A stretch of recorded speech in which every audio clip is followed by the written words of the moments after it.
오늘도 하나님의 은총이 함께 하시기를 예수 이름으로 축원합니다. 모든 만물을 하나님이 지으셨습니다. 사람도 지으셨는데 모든 만물과 사람을 지으셨고 또 다 지으신 다음에 사람을 지으셔서 그들에게 지배하고 정복하고 다스려라, 관리해라 하는 것까지도 하나님이 사람에게 맡기셨습니다. 우리가 꽃을 가꾸는 사람들이 그 꽃을 가꿀 때에 어떤 사람은 이런 꽃 저런 꽃 각각 자기 취미대로 가꾸는 것처럼 우리가 꽃도 한 종류만 아니라 다양하게 여러 종류가 있는 것 같이 하나님도 모든 만물을 만드셨을 때 다 만드시고 거기에 종류대로 하나님이 용도대로 쓰시기 위하여 만드셨다는 거지요. 만물이라고 하는 것은 하나님이 말씀하심으로 해와 달과 별들과 모든 만물들은 지금도 여전히 그 말씀에 복종하여 자기 자리를 지키고 있다 하는 겁니다. 천사들을 하나님이 만드신 것은 사역자들로 불꽃으로 삼으시고 하나님의 종으로 쓰시기 위하여 천사들을 지으셨고 그 천사들은 여전히 지금까지도 하나님의 말씀에 순종하며 살아오고 있습니다. 그리고 사람을 하나님이 만드신 것은 사람을 사랑의 대상으로 만드셔서 그래서 하나님의 사랑을 떠나서는 살 수 없는 그러한 존재가 되게 하셨지요. 우리 아침 성들을 보게 되면 어떤 사람 그럽니다. 이 아이는 난 지 얼마 안 돼서 일어나 걸었다 하면서 걸은 것에 대하여 아주 칭찬하고 이야기를 하지만 짐승은 태어나자마자 몇 분 안 돼서 걷기도 합니다. 사람이나 모두가 교만할 수 없는 것은 하나님이 거기에 대한 용도대로 장점과 단점이 다 그 가운데 있다 하는 거죠. 사람은 하나님의 사랑의 대상으로 지어진 특별한 대상이라고 할 수 있다는 겁니다. 하나님 모든 만물을 지으시고 다 그 가운데 좋았더라 좋았더라 좋았더라. 그런데 하나님의 모든 만물을 지으시고 사람에 대하여서도 심히 좋았더라고 하는 감탄사를 쓰시게 된 겁니다. 그 중에 타락한 이후에도 하나님은 하나님의 백성에 대하여 하나님께서 모으시고 그들에 대하여 축복하시고 그들을 대한 하나님의 마음과 표현이 뭐였는가? 스바냐 3장 17절을 보게 되면 너의 하나님 여호와가 너희 가운데 계시니 그는 구원을 베푸실 전능자이시라. 그가 너로 말미암아 기쁨을 이기지 못하시며 너를 잠잠히 사랑하시며 너로 말미암아 즐거이 부르며 기뻐하시리라 하리라 라고 말씀했죠. 하나님을 우리에게 아주 잠잠히 사랑하시고 기쁨을 이기지 못하실 정도로 그 속에 기쁨이 터져 나올 정도로 그렇게 하나님은 사랑하시고 기뻐하신다라고 말씀을 합니다. 그러므로 하나님은 사람을 만드셨을 때에 일방적으로 막 쓰시는 것으로 휘두시는 것이 아니고 그 사람들로 인하여 하나님은 동력해 주시기를 바라신 겁니다. 그래서 사람은 하나님과 대화하기를 원하고 천사들은 하나님 앞에 대화하는 게 아니라 명령에 복종하는 거지만은 사람은 하나님과 대화할 수 있고 하나님께 자기 자신을 아릴 수 있는 특권을 주셨어요. 그래서 사람이 하나님께로 나와서 하나님과 물어주기를 하나님은 원하시는 거거든요. 부모는 자녀들이요 성장했어도 아버지 이러이러하고 이러한데 어떻게 생각하세요? 그건 이거지 하고 이야기하면서 자녀들이 부모에게 물어주면 그것도 기쁨이 되고 고마울 수 있는데 아버지는 신경 쓰지 말고 가서 주무시기나 하시고 아버지는 나한테 그런 신경 꺼주셨으면 좋겠어요. 내일은 내가 알아서 한다고 해버리면 부모님은 조금 마음에 섭섭함이 있을 수 있죠. 하나님은 우리에게 모든 작은 것부터 큰 것까지 다 물어주기를 원하시고 함께 상의하기를 원하시는 것이 바로 기도인 줄로 믿습니다. 우리가 기도라고 하는 것은 큰 것만 하는 게 아닙니다. 작은 것부터 큰 것까지 다 하나님께 여쭙고 하나님과 상의하는 것을 바로 가르쳐 기도라고 이야기할 수 있죠.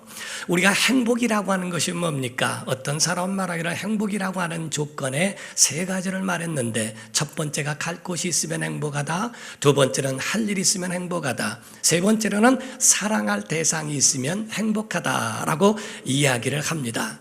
갈 곳이 있다고 하는 것은 자기의 돌아갈 고향을 이야기하는 겁니다. 본향을 말합니다.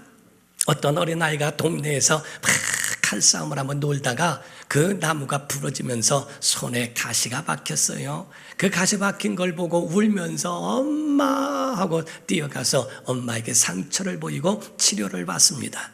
바로 이 어린아이가 상처를 받았을 때 그때에 돌아갈 어머니가 있다면 행복하다는 거예요.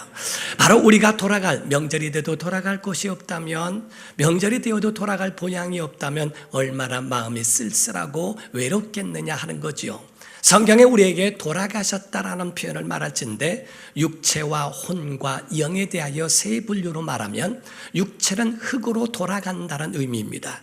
두 번째로 혼이라고 하는 것은 내 모든 것을 주신 부여한 부모와 그 열조에게로, 조상에게로 돌아갔다 하는 의미를 말합니다.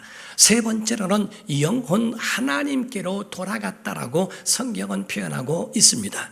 창세기 3장 19절에 말씀하기를 내가 흙으로 돌아갈 때까지 얼굴에 땀을 흘려야 먹을 것을 먹으리니 내가 그곳에서 취함을 입었습니다. 너는 흙이니 흙으로 돌아갈 것이니라 라고 말씀을 합니다. 창세기 25장 7절에서 10절을 보면 아브라함의 향년이 175세라 그의 나이가 높고 늙어서 기운이 다하여 죽어 자기 열조에게로 돌아가매 그의 아들들인 이삭과 이스마엘이 그를 마므레 앞 헷족속 소알의 아들 에브론의 밭에 있는 막벨라굴에 장사하였으니 이것은 아브라함이 헷족속에게서 산 밭이라 아브라함과 그의 아내 사라가 거기 장사되니라 라고 되어 있어요.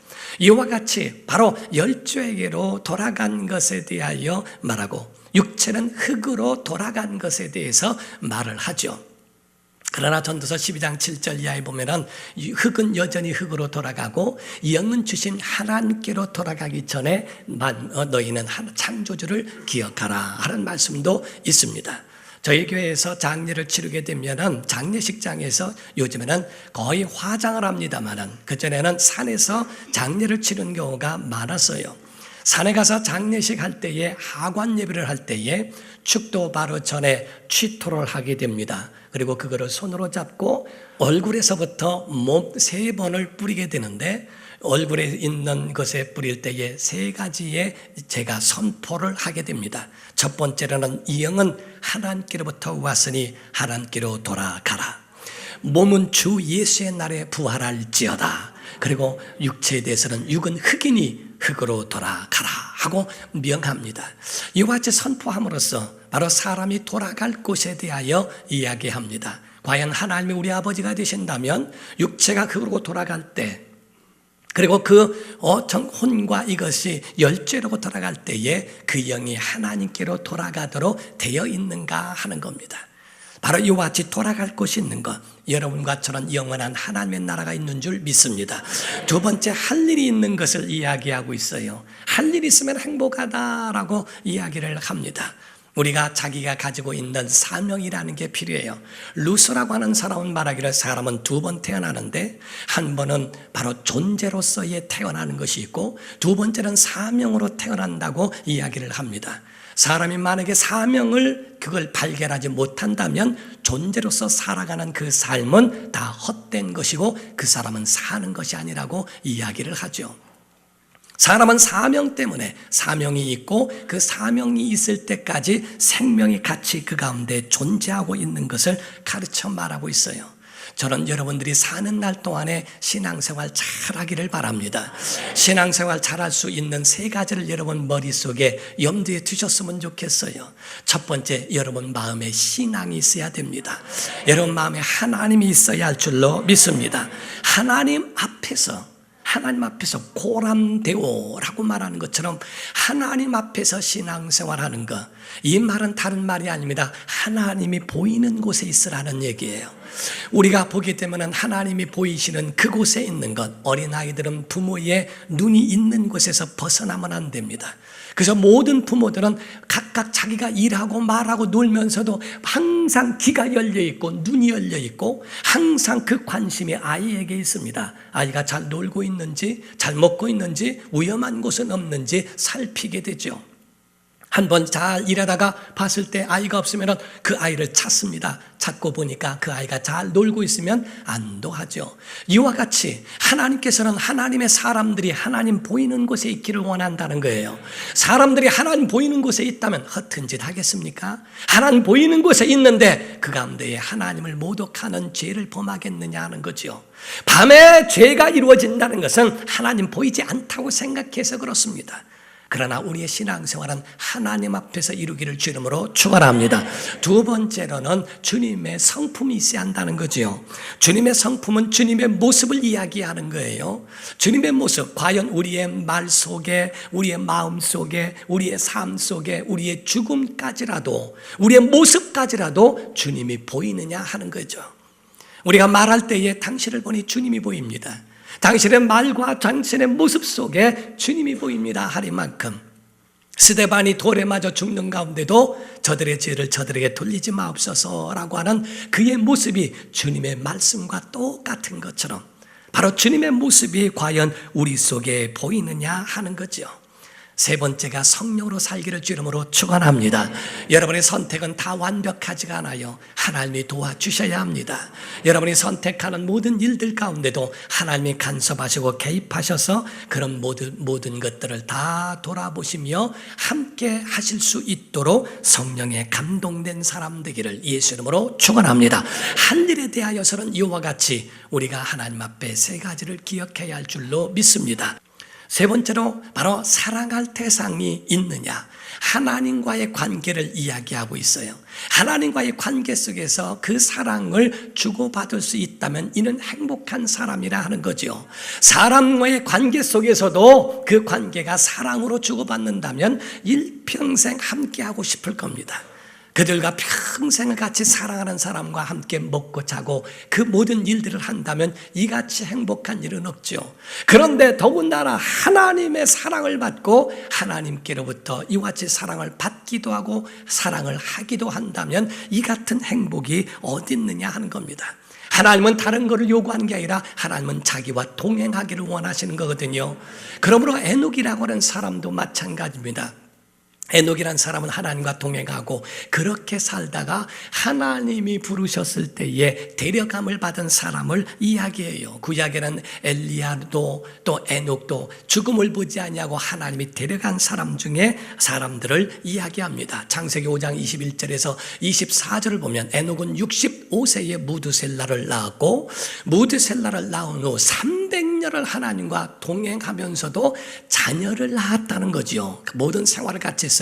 그는 365세를 살았더라. 에녹이 하나님과 동행하더니 하나님이 그를 데려가심으로 세상에 있지 아니하였더라.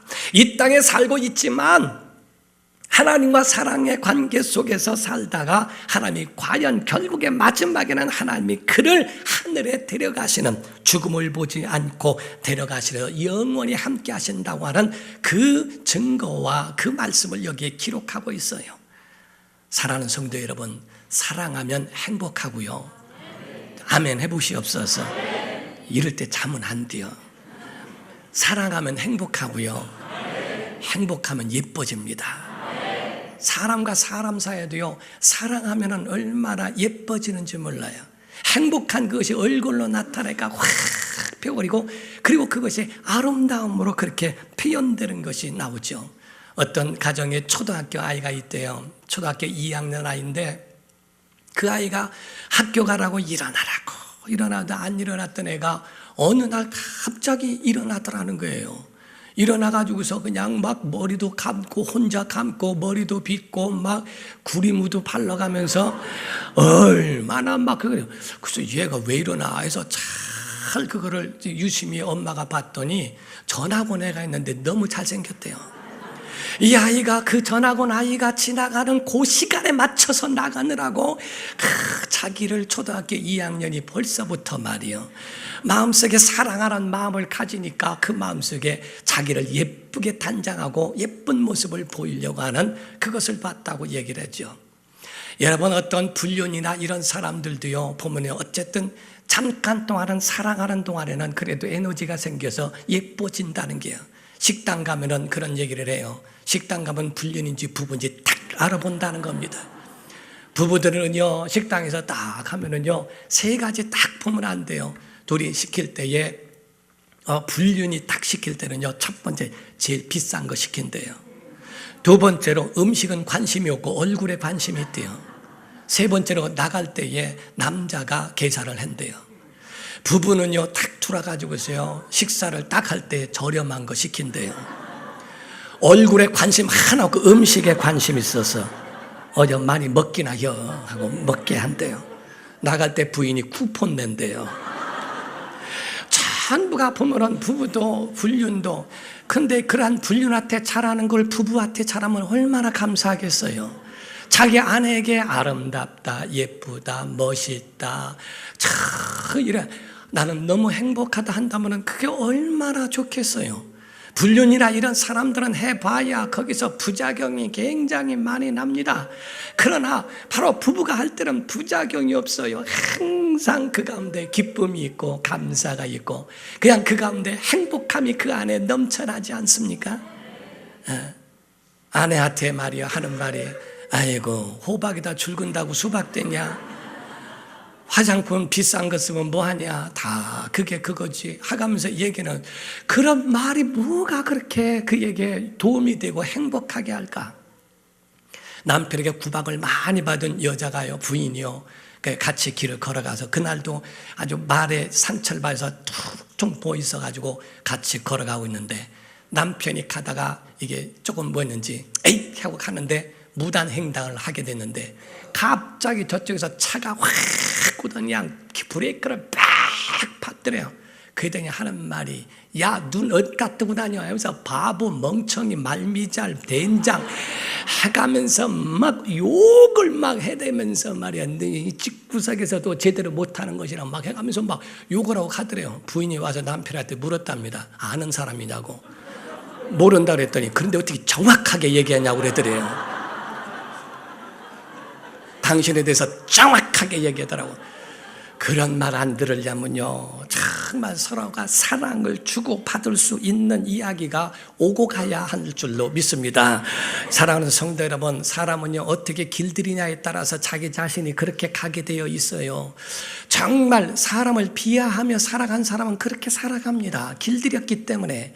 그러나 사람을 존중하며 살아가는 사람들은 항상 그 속에 존중하는 마음으로 길들여져서 잘 살아갈 수 있습니다. 어떤 시골의 농부가요, 아버지와 아들이 사이가 너무 좋아가지고, 그래서 아버지하고 아침에 일찍이 소를 몰고 그리고 밭에 가서 일을 하고 다 한다는 겁니다. 그래서 아버지하고 같이 갈 때에 아들이 준비가 다 됐으면, 아버지 준비됐으니까 가시죠. 그러면은 출발을 해서 간대요. 밭에 가가지고, 아버지 왼쪽이에요, 아버지 오른쪽이에요, 아버지 가시면 돼요, 아버지 이제 그만하세요, 다 그렇게 했대요. 아버지가 나이가 들으셔서 노인이 되어 세상을 떠나신 다음에 이 소를 몰고 밭을 가야 되는데 이리야 했더니 안 가요. 그래서 아버지 가시죠. 그랬더니 소가 가더래요. 아버지 왼쪽입니다. 졸지에 소가 아버지가 돼버렸어요. 아버지하고 같이 갔던 거를 소가 길들여진 겁니다. 그래서 아버지 얘기만 계속 들으시니까 소가 아버지 가시죠 해야 가고, 아버지 서시죠 해야 소가 쓰는 겁니다. 우리가 길들여지는 것이 어디에 길들여졌냐 이 말이에요. 정말 우리 영혼에 뭐에 길들여져 있는가? 여러분, 신앙생활은요 하나님과 함께 하는 겁니다. 하나님과 동행하기를 주 이름으로 축원합니다. 우리가 짐승 가운데서 사람을 그리워하는 짐승이 개라고 그래요. 본능적으로 그렇다고 그래요. 다른 짐승들은 옥죄놓고 있다가 풀어놓게 되면, 떠나게 되면 돌아오는 것이 거의 어렵답니다. 그러나 개는 풀어놔도 자기 집으로 돌아오는 귀소 본능이 있다고 이야기를 하죠. 그리고 그 가운데에 다른 짐승들은 10가지를 잘하더라도 한 가지만 잘못하면 그것으로 보복할 수도 있고, 그것 때문에 팍 튀기도 하지만은, 개라고 하는 짐승은 아무리 잘못해도 밥 주고 그에게 음식 주는 주인을 잃어버리지 아니하고 충성을 다한다고 하는 것에 대하여 의미를 가지고 있기도 합니다. 사랑하는 성도 여러분, 오늘 본문 말씀에 있는 다윗이라고 하는 사람은요 다른 게 아닙니다. 하나님의 사랑을 받고 하나님의 사용받은 사람입니다. 우리가 행복한 것은 다른 게 아니라 하나님의 사용만 받는 것이 아니고 하나님의 사랑도 함께 받는 것을 말하고 있어요. 그 가운데에 어떤 사람은 하나님께 사용은 받지만 버림받은 사람이 있습니다. 다윗이라는 사람은 하나님께 사용도 받지만 먼저 사랑을 받은 사람으로 세워져 있다는 거죠. 과연 우리는 하나님께 쓰임만 받고 버림을 받겠는가? 아니면 하나님이 사랑하셔서 우리를 쓰시겠는가? 사도 바울에 대한 고백이 그와 같습니다. 디모데전서 1장 12절부터 13절 보면 나를 능하게 하신 그리스도 예수 우리 주께 내가 감사함은 나를 충성되이 여겨서 내게 직분을 맡기심이니 내가 전에는 비방자여 박해자여 폭행자였으나 도리어 긍휼을 입은 것은 내가 믿지 아니할 때에 알지 못하고 행하였습니다. 하나님이 나를 긍휼히 여기셔서 나를 이와 같이 정말 충성되다고 인정하셔서 나를 쓰신다고 이야기를 합니다. 성도들은요 다른 거 아닙니다. 갈 곳이 있고 할 일이 있고 하나님의 사랑받으면 행복한 줄 믿습니다. 하나님이 우리를 쓰실 때에 쓰임만 받는 쓰심만 받는 자가 아니라 하나님의 사랑을 받아서 쓰임받는 사람, 이것이 온전하다 이 말이죠. 하나님께서 다윗에 대하여서는 하나님이 그를 사랑하십니다. 그리고 그를 쓰십니다. 그러나 사울이라고 하는 왕은 유능한 자라 할지라도 그는 하나님이 쓰셨으나 버림받은 자 중에 하나입니다. 니골라도 마찬가지고 또 그 가운데 가룟 유다도 마찬가지고 내가 지금 쓰임받고 있다 해서 과신하거나 그 가운데에 교만할 이유가 없는 것은 하나님은 그에 대하여 사랑을 하시는 자에 대하여 주시는 대우가 다르고 하나님이 쓰셨다고만 다 사랑을 받는 사람이라고 하는 것이 아니라는 것을 말씀하고 있어요. 우리는 성경을 언제든지 하나님의 관점으로 볼 줄 알아야 됩니다. 하나님은 사람을 외모로 보지 아니하고 사람의 중심을 보는 줄 믿습니다. 사무엘상 16장 6절에서 7절을 보면 그들이 오면 사무엘이 엘리압을 보고 마음에 이르기를 여호와의 기름 부으실 자가 과연 주님 앞에 있도다 하였더니 여호와께서 사무엘에게 이르시되 그의 용모와 키를 보지 말라 내가 이미 그를 버렸노라 내가 보는 것은 사람과 같지 아니하니 사람은 외모를 보거니와 나 여호와는 중심을 보느니라 하시더라 라고 했어요. 하나님은 그 속에 하나님은 부족해도 사용하시지만은 믿음 없는 자는 쓰지는 않습니다. 믿음 있는 자를 쓰셨다가 그가 변하면 하나님은 쓰셨다가도 버리실 수가 있습니다. 언제든지 자기 자신을 하나님 앞에 낮추고 하나님 앞에 자기 자신을 정말 의지하면서 보여주는 신앙 있는 사람을 하나님이 보고 쓰신다 하는 거죠. 오늘 본문 말씀은 다윗이 면접 보는 날입니다. 면접을 보는 그날에 정말 이가 왕으로 세워줄 수 있는 사람인지에 대하여 하나님이 그에 대해서 면접하시는 거예요. 어떤 곳에서요 간증을 들었더니요 아주 공부에는 취미가 없대요. 그런데 신앙생활은 예쁘게 잘한대요. 그렇게 겸손할 수가 없고 그렇게 충성되어야 하는 사람인데 사람들이 쟤는 어디에 취직이 될지 모르겠다고 이렇게 염려했던 사람이었답니다. 근데 어느 대기업에서 맨날 일만 하고 힘들어하는 사람들에게 옆에 가서 그들을 웃겨주고 이야기해주고 말해줄 수 있는 그런 사람을 필요로 해서 한번 그들을 공모한 적이 있대요. 그때에 가가지고서 이 면접을 보는데 많은 사람이 왔는데 그 사람이 딱 나왔는데요. 사람들이 면접을 보면서 다 지루하니까 됐어요 했는데 그 사람이 딱 나왔는데 첫 번째 딱 물었답니다. 당신은 당신 자신을 뭐라고 생각합니까? 그랬더니 잡초라고 생각합니다. 왜 잡초라고 생각합니까? 뽑아야 합니다. 저를 뽑아주세요. 됐디야. 그래가지고서 거기에 대기업에 취직돼가지고요 공부 잘하는 사람보다 더 잘 나가고 더 잘하는 사람도 있다고 그래요. 부족해도요 하나님 의지하고 믿음으로 살아간 사람들에 대해서 하나님이 그들을 그 적재적소에도 하나님이 쓰시고 그렇게 역사도 하시더라는 것. 다윗은 자격 미달이고 그리고 결격 사유가 많은 사람으로 다 누구도 이해하고 인정하는 사람이지만 전문가가 보는 눈은 달라요. 정말 하나님이 보시는 눈은 달라요. 저는 결혼 예비 세미나 때에 4가지를 알려주고 이야기를 합니다. 그래서 사람을 볼 때는 4가지를 봐라. 인성이 듣는가를 봐라. 두 번째 전문성, 사람은 좋아도 먹고 살려면 전문성 있는 걸 봐라. 세 번째로 가능성 있는 것을 봐라. 네 번째가 하나님과 교통할 수 있는가, 영성 있는 것을 봐라 라고 이야기를 합니다. 영성은 다른 게 아닙니다. 모든 사건과 모든 일에 하나님을 발견하는 게 영성인 줄 믿습니다. 하나님과 교통하는 사람 망하지 않습니다. 가능성 있는가? 우리가 차려놓은 거 없고 우리가 해놓은 일은 없어도 과연 이 사람이 앞으로의 가능성 있는가를 그거를 보는 거, 그 볼 줄 아는 눈이 다르냐 하는 거죠. 세상적인 사람은 세상적인 것만 봅니다. 이 사람이 돈이 있는지 가문이 어떤지 뭐가 어떤지 물질적이고 세속적인 걸 보지만은 하나님은 그렇지 않고 중심을 보신다는 거예요. 여러분, 오늘 하나님이 사용하시고 쓰시는 사람의 이 조건, 오늘 네 가지를 잠깐 얘기하고자 합니다. 그 조건이 여러분 안에 있기를 주 이름으로 축원합니다. 첫 번째로는 하나님이 쓰시는 사람은 신앙 있는 자를 쓰십니다.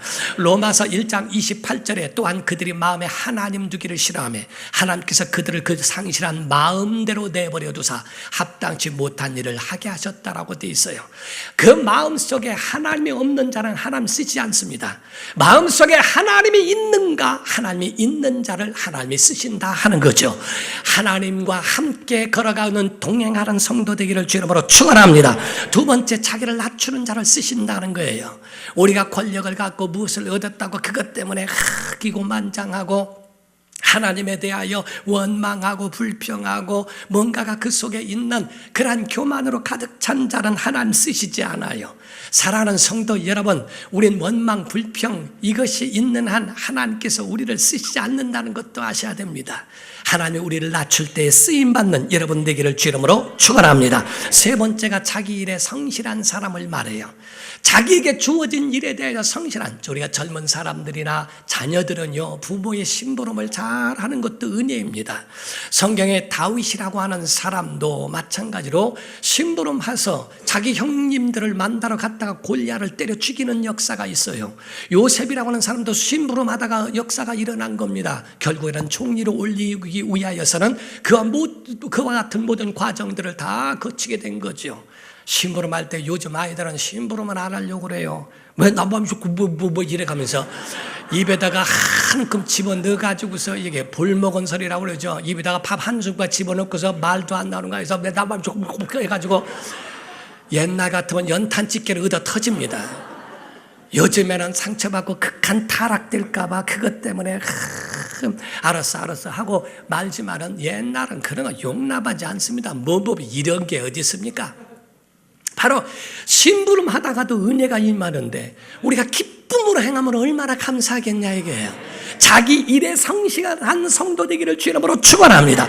하나님 우리에게 직분을 맡기셨으면 충성되이 여기셔서 맡기셨으니까 그 일에 대하여 충성을 다할 수 있는 기쁨 있는 성도 되기를 주 이름으로 축원합니다. 네 번째가 성령으로 사시기를 주 이름으로 축원합니다.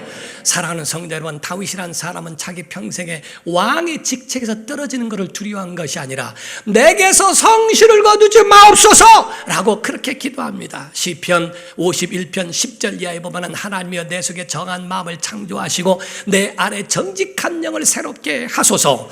나를 주 앞에서 쫓아내지 마시며 주의 성령을 내게서 거두지 마소서. 주의 구원의 즐거움을 내게 회복시켜 주시고 자원하는 심령을 주사 나를 붙드소서 라고 이렇게 이야기를 하죠. 그 마음속에 정말 내게서 성령이 내게 거두어지거나 내게서 떠나지 않도록 해달라고, 영감이 사라지지 않게 해달라고 기도했던 다윗과 같처럼 여러분 일평생 성령으로 살기를 주 이름으로 축원합니다. 성경은 우리에게 말씀하기를 그릇이라고 표현했어요. 쓰임받을 때는 그릇이라고 표현을 합니다. 이가 어떤 그릇인지, 밥상에 올라갈 그릇인지 아니면 장광에 두어야 할 항아리인지 장독대에 두어야 할 것인지에 대하여 그렇게 구분을 하고 있지 않습니까? 성경에 하나님 쓰시는 자들에 대하여 종지, 바로 그 반차를 담는 종지에서부터 큰 항아리까지라고 성경은 말씀하고 있어요. 이사야서 22장 22절에 말씀하기를 내가 또 다윗의 집의 열쇠를 그의 어깨에 두리니 그가 열면 닫을 자가 없겠고 닫으면 열 자가 없으리라. 못이 단단한 곳에 박힘같이 그를 견고하게 하리니 그가 그의 아버지 집의 영광의 보좌가 될 것이요 그의 아버지 집의 모든 영광이 그 위에 걸리리니 그 후손과 족속되는 각 작은 그릇, 곧 종지로부터 모든 항아리까지니라 라고 되어 있어요. 이스라엘 백성들을 향하여 그릇이라고 표현을 했어요. 사랑하는 성도 여러분, 우리 성도들은 깨달아 알죠? 여러분, 큰 그릇 되기를 주 이름으로 축원합니다. 시편 81편 10절에 말씀을 합니다. 나는 너를 애굽 땅에서 인도하여 낸 여호와 내 하나님이니 내 입을 넓게 열라 내가 채우리라 이렇게 말씀하죠. 하나님께서 우리를 향하여 내 입을 넓게 열라 내가 채울 것이다. 우리는 정말 큰 사람 되기를 주 이름으로 축원합니다.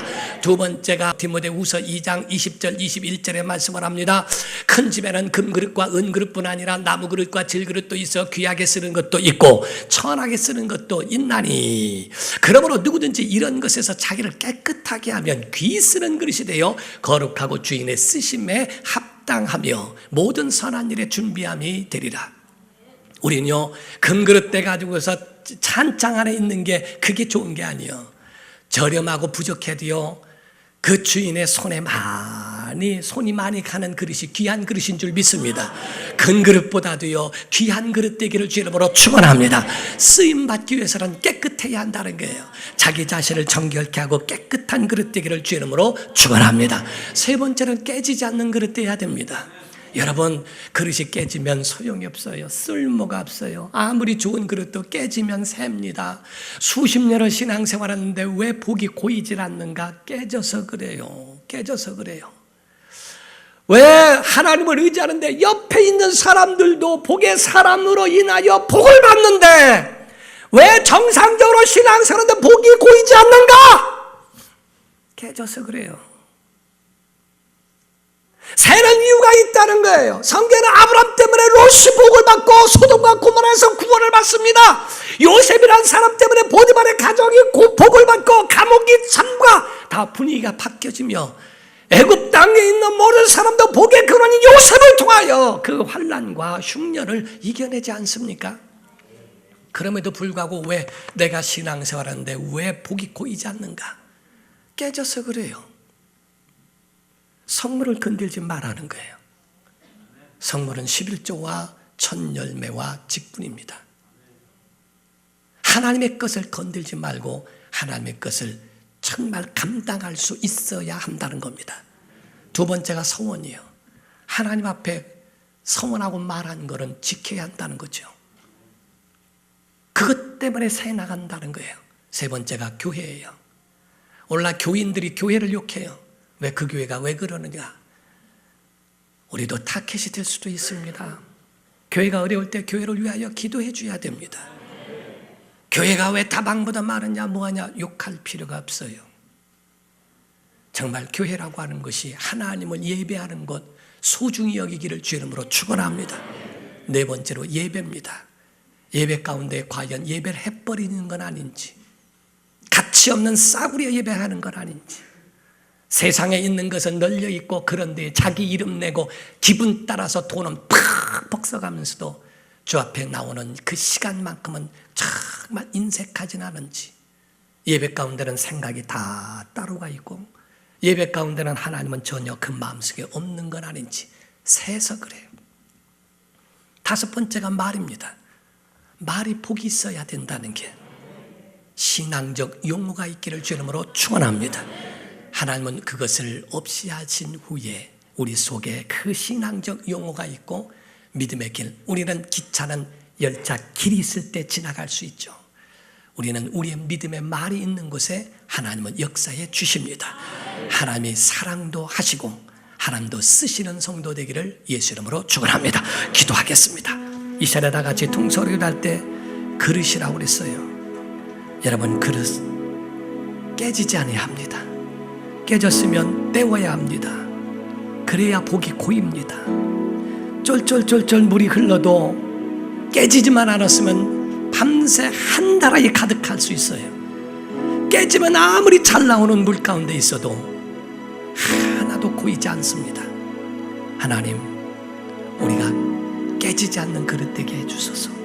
사랑도 받고 사용도 받도록 큰 그릇, 귀히 쓰는 그릇, 그리고 견고한 그릇 되도록 도와주시옵소서. 다 같이 통성으로 기도하시겠습니다.